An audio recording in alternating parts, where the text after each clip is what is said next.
1919년 문을 열어 4대째 이어온 서울 종로의 한 떡집. 가장 중요한 재료인 쌀은 60년 넘게 한 쌀집과 거래하고 있습니다. 그런데 지난해부터 급등한 쌀값에 생산비도 껑충 뛰어 어려움을 겪고 있습니다.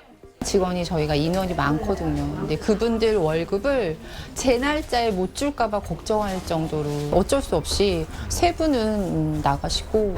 3대째 이어온 다른 떡집도 사정은 마찬가지입니다.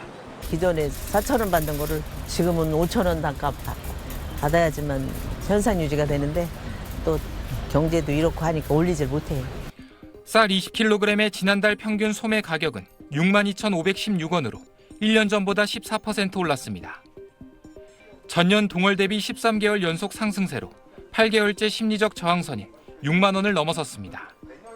정부는 2024년 가을 산지 쌀값이 폭락하자 초과 생산량의 4.6배에 달하는 약 26만 톤의 쌀을 시장에서 격리했습니다.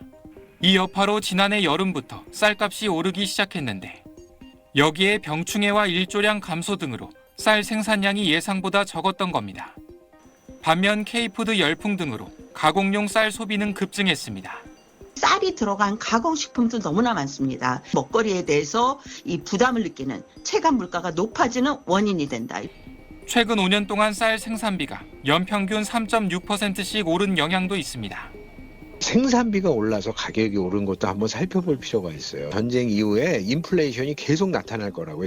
정부가 최대 15만 톤의 비축 물량을 공급하기로 하면서 최근 산지 쌀값이 하락세로 전환됐는데 소매가 안정으로 이어질지 주목됩니다. SBS 배군입니다. 세종시 장군면에서 40년째 벼농사를 짓고 있는 송복현 씨. 다음 달 모내기를 위해 논가리 작업이 한창입니다. 하지만 부쩍 오른 면세 경유값에 마음이 무겁습니다.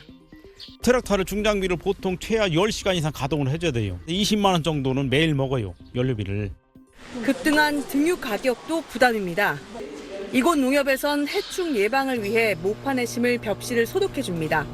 물을 끓여 벽실을 10분 정도 담가두는 방식인데 연료인 등유값이 오르면서 운영 비용도 올랐습니다. 농민들한테 무료로 해드리고 있는데 등유값이 올라서 저희 이제 농협에서 다 부담을 하고 있습니다. 인근 주유소를 찾아가 봤습니다.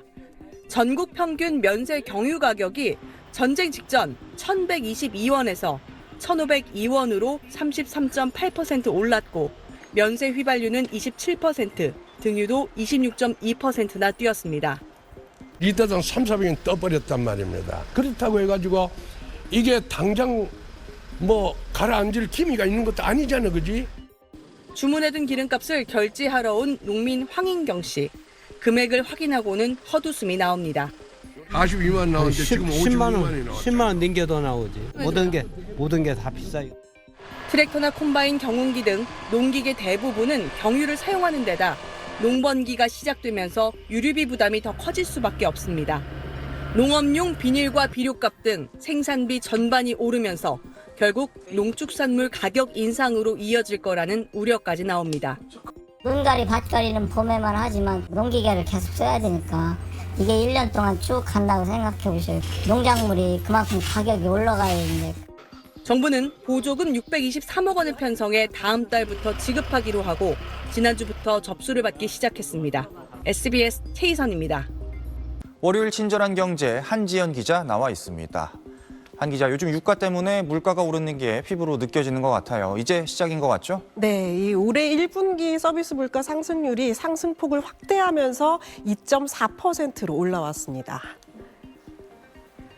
지난해 3분기엔 서비스 물가 상승률이 1.9%까지 내려갔었는데요. 이 4분기엔 2.3%로 올라서더니 올해 1분기에 더 뛴 겁니다. 특히 외식 같은 개인 서비스 물가는 3.2%가 올라 5분기 연속 3%대를 이어가고 있습니다.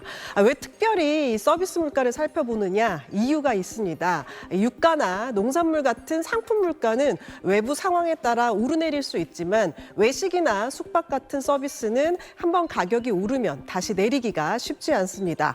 그래서 이 서비스 물가가 움직인다는 건 앞으로 이어질 물가 흐름이라고 볼 수 있습니다.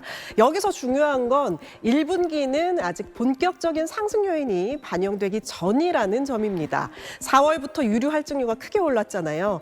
국내 항공사들은 유류 할증료 기준 단계가 오른 데 따라 이번 달 발권하는 항공권 유류 할증료를 최대 3배 이상 높여받고 있습니다.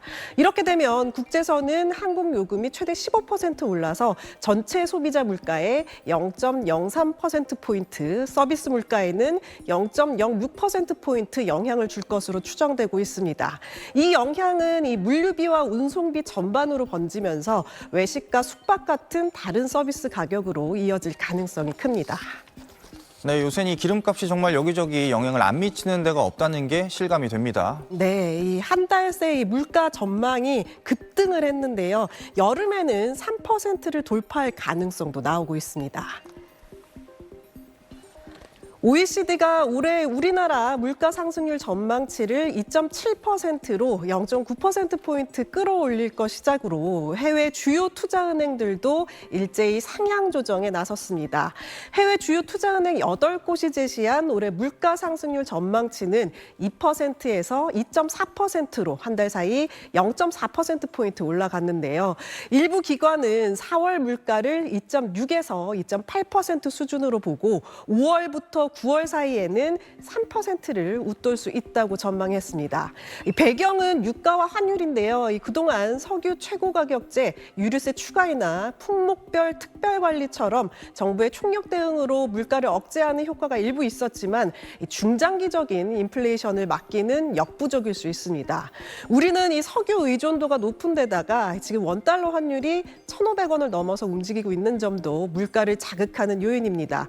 특히 국제유가 상승분의 물가 파급이 3개월에서 6개월에 걸쳐 나타나는 시차를 감안하면 이제부터 시작이라는 게 전문가들의 지적이고요.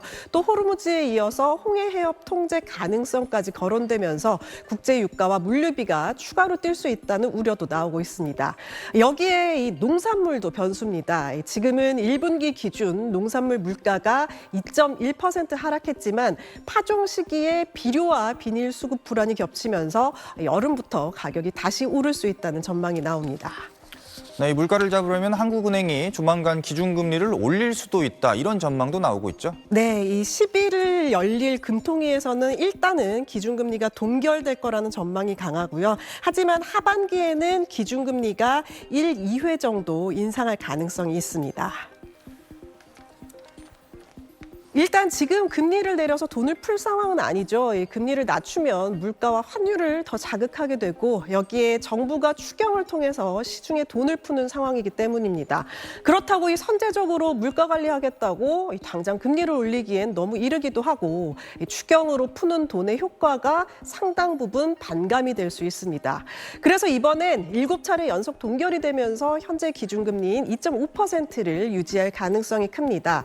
다만 앞으로는 다릅니다. 물가 상승이 이어지면 금리를 계속 묶어두기 어려워집니다. 특히 서비스 물가처럼 쉽게 꺾이지 않는 흐름이 지속되면 이게 일시적인 충격이 아니라 지속적인 물가 상승으로 이어질 가능성이 커집니다. 실제로 전문가 6명 가운데 4명은 올해 안에 기준금리를 한두 차례 인상할 수 있다고 보고 있는데요. 특히 물가가 3% 수준을 넘어서거나 그 흐름이 이어질 경우에는 금리 인상 필요성이 더 커질 수 있다는 분석입니다. 네, 잘 들었습니다.